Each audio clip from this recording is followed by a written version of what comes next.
Hello, this is Kate from dailytarotgirl.com, and this is your weekly tarot card reading.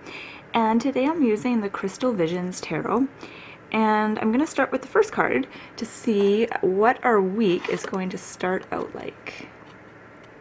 Okay, so we've got Queen of Wands, and this is great. So we're starting off the week strong, and we're starting off the week with I want to say we're feeling pretty sharp. So we're kind of feeling like we're in our power.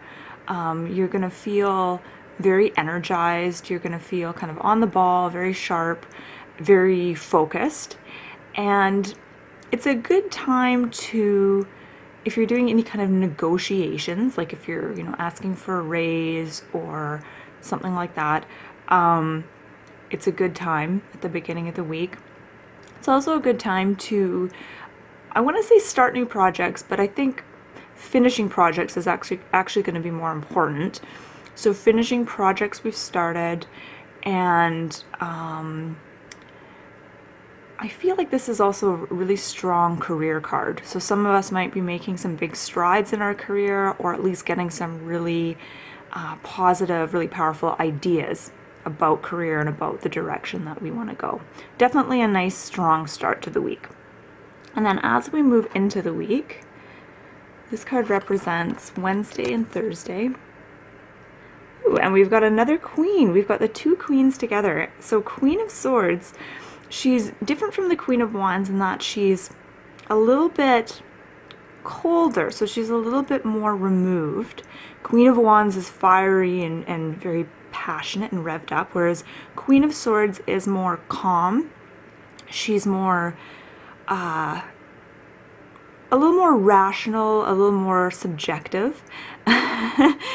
So she's has an easier time removing her feelings from a situation so that she can look at the situation with a strong head.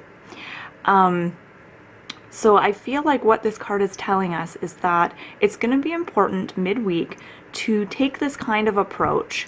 So to take a very sort of strong, clear approach to things, and don't get too emotionally involved with things. So you want to look at situations and opportunities with a very sort of rational kind of focus.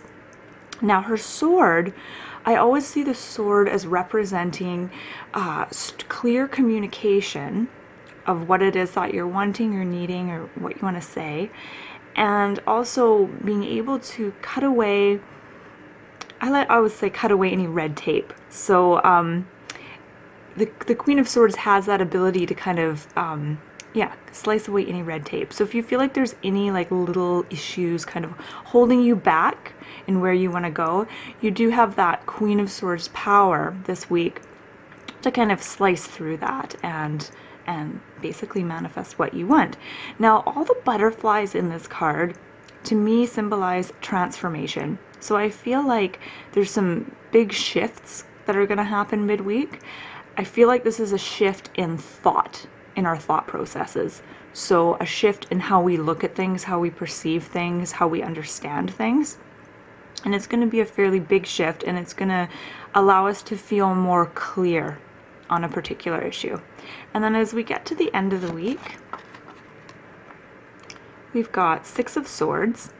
Now Six of Swords is about transition. It's about leaving something behind and going in a new direction.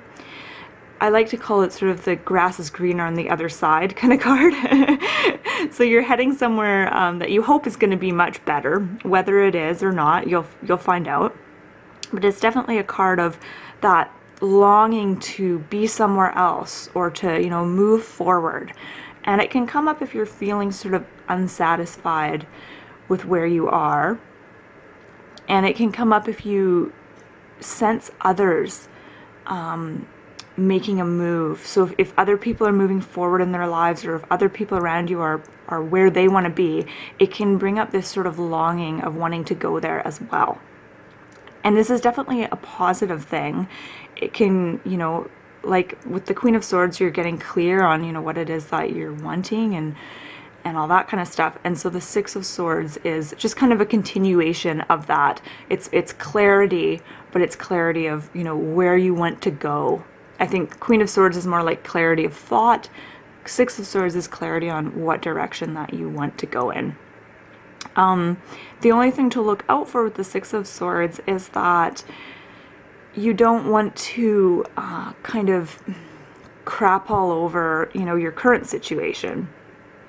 And I see this a lot where people are unhappy, and so they talk about everything that's wrong with their current situation and how it's so horrible and they can hardly wait for things to be better. And this is kind of a trap that you can get sucked into, because of course if you're unhappy now, it's, you know, there's a good chance you're going to keep creating that unhappiness. So I think finding things that are in your present situation that you really, really love, and I think no matter how much you aren't loving your present situation, you can always find a couple things that you do like. And this will actually allow you to move forward much more quickly, and it will allow you to kind of release what you currently have and step forward in your life. Yeah, so that is your reading for this week. There's a lot of, you know, a lot of feminine energy with the queens, the two queens. And, but I see a real clear sort of moving forward at the end of the week. And you might even be sort of letting something go that you had in your mind as being really, really important. And then sort of by the end of the week, you're like, you know what, this is not actually that important, or I don't really want this. And you're just kind of dropping it and letting it go. But definitely a really strong week this week. I feel like we all have the power of, you know, will, which is represented by Queen of Wands, and then communication, which is represented by Queen of Swords, which is a really powerful combination. And you know, you definitely want to tap into that and take advantage. So my name is Kate, and my website is dailytarotgirl.com, and thank you so much for watching.